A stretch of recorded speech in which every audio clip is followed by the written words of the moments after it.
Assalamualaikum warahmatullahi wabarakatuh. Perkenalkan, nama Nagita Silvia Imran, NIM P01720123042, Prodi D3 Keperawatan, mata kuliah kewirausahaan. Baik, di sini saya akan menjelaskan materi tentang etika dalam kewirausahaan dan persaingan dalam usaha. Yang pertama, etika dalam kewirausahaan.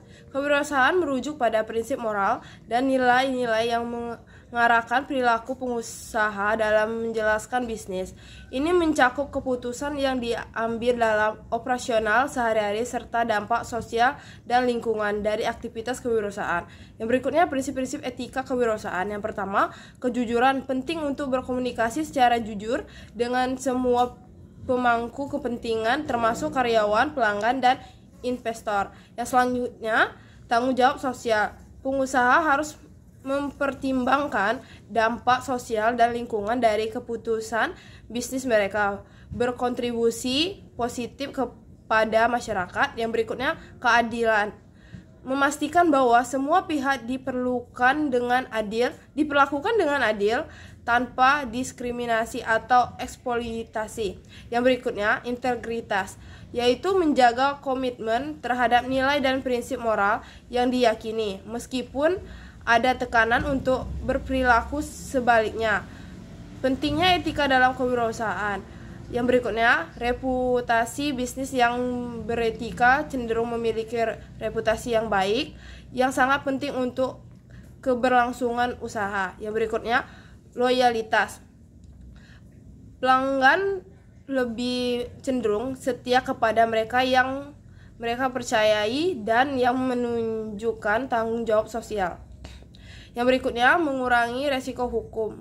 Mematuhi norma etika dapat mengurangi resiko terjadinya konflik hukum dan sengketa. Yang berikutnya, daya tarik investor. Investor lebih tertarik pada perusahaan dengan praktik etika yang baik karena dianggap lebih stabil dan berkelanjutan. Yang berikutnya itu persaingan dalam usaha.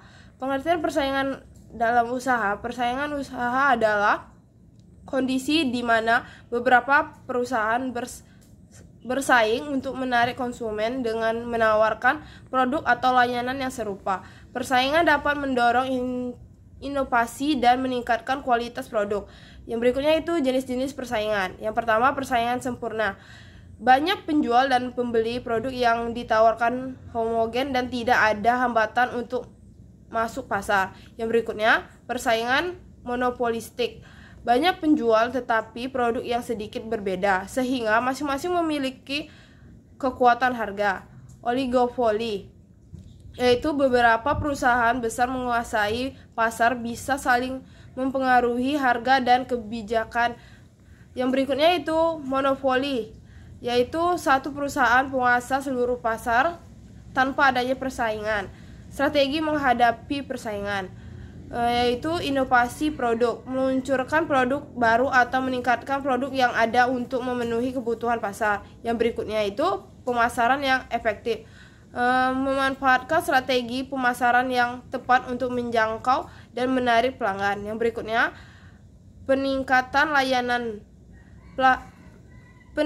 pelayanan pelanggan, yaitu memastikan layanan yang lebih baik untuk menciptakan pengalaman positif bagi pelanggan. Yang berikutnya, analisis pasar, mengamati tren dan perilaku konsumen untuk mengambil keputusan bisnis yang tepat. Dampak persaingan, yaitu inovasi dan efisiensi, mendorong perusahaan untuk berinovasi dan meningkatkan efisiensi operasional. Yang berikutnya, pilihan konsumen. Persaingan yang sehat memberikan lebih banyak pilihan kepada konsumen. Yang berikutnya, tekanan pada harga. Persaingan dapat menyebabkan penurunan harga, tetapi juga dapat menekan margin keuntungan perusahaan. Kesimpulannya, etika dalam kewirausahaan dan persaingan usaha adalah elemen penting yang paling terkait. Praktik etika yang baik dalam menghadapi persaingan tidak hanya meningkatkan reputasi bisnis, tetapi juga berkontribusi pada keberlanjutan dan pertumbuhan jangka panjang. Baik, sekian presentasi dari saya. Saya akhiri. Wassalamualaikum warahmatullahi wabarakatuh.